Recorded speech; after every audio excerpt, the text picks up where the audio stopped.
Good evening everyone. तर आम्ही आता निघालो आहे थेऊरला. 6 वाजलेत आता आणि प्रथा रेडी झालेली आहे. एकदम छान क्यूट क्यूट अशी दिसतीये.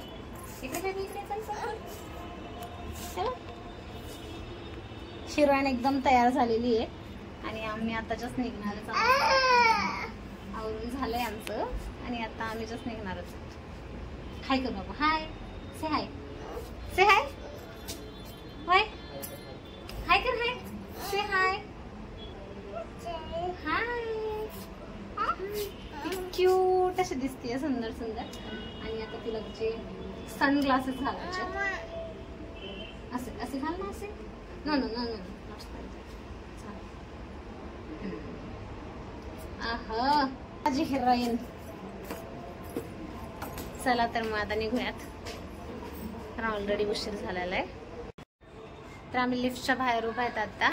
अजून लिफ्ट काही आलेली नाहीये. आणि प्रथा आणि तिचे पप्पा एकदम छान असे रेडी उभे राहिलेले. सो तर लिफ्ट आली. एक मिनिट बेबी.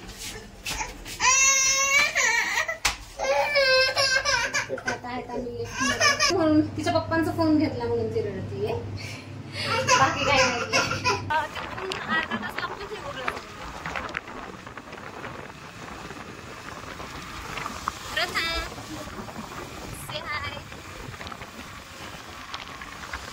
प्रथा काय आज झोपलेली नाहीये. हवा लागली की झोपून जाते.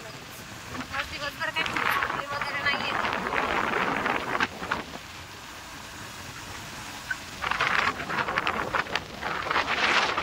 आम्ही 15 मिनिटात पोहोचू आता थेऊरला.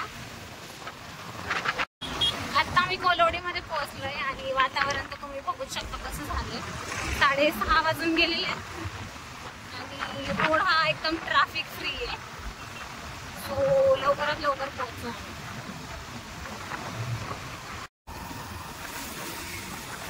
इकडची नदी पाहू शकता तुम्ही. त्याच्यात पण पाणी खूप कमी आहे आता. उन्हाळ्यामुळे पाणी पूर्ण आटून गेले. जे आहे ते एकदम थोडंसं. आत्ताच आपण मंदिराच्या पार्किंग मध्ये गाडी पार्क करून मंदिराच्या दिशेने निघालो आहोत. आणि तुम्ही पाहू शकता की बाहेर देवासाठी फुले, प्रसाद आणि नारळ वगैरे आपण इथून बाहेरून घेऊ शकतो. त्यांनी तशी सोय बाहेर केलेली आहे. आणि आपण आता प्रवेशद्वाराकडे निघालोच आहोत देवाच्या. आणि गर्दी तर खूप वाटतीये.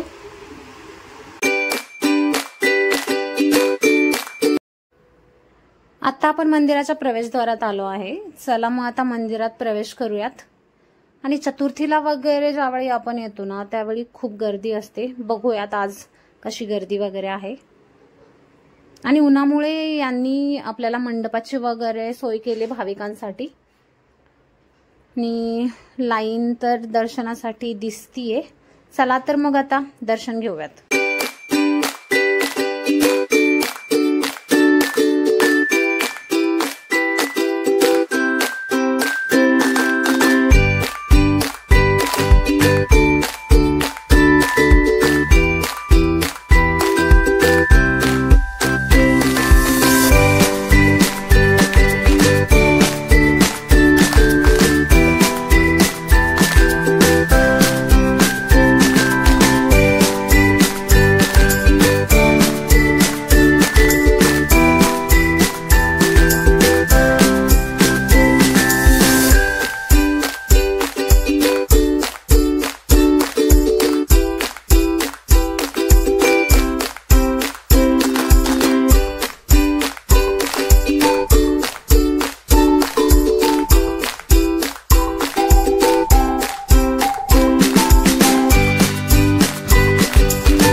रात्रीचे 8:30 वाजलेत आणि खूप उशीर झाला घरी जायला, म्हणून मग आम्ही या हॉटेलमध्ये जेवायला गेलो. हे हॉटेल आम्ही फर्स्ट टाइमच ट्राय करतोय, गंधर्व हॉटेल. आणि प्रथाचा फेवरेट मसाला पापड ऑर्डर केला, जो त्याने खूप एन्जॉय करून खाल्ला. अशा प्रकारे आता आम्ही फिरून आलेलो आहे घरी आणि खूप आता थकल्यासारखं फील होतंय. जेवण वगैरे मस्त झालंय. प्रथा तर झोपी गेली आता. तर आजच्या दिवसात एवढंच. पुन्हा एकदा भेटूयात आपण उद्या एका नवीन ब्लॉग सोबत. Bye, good night everyone.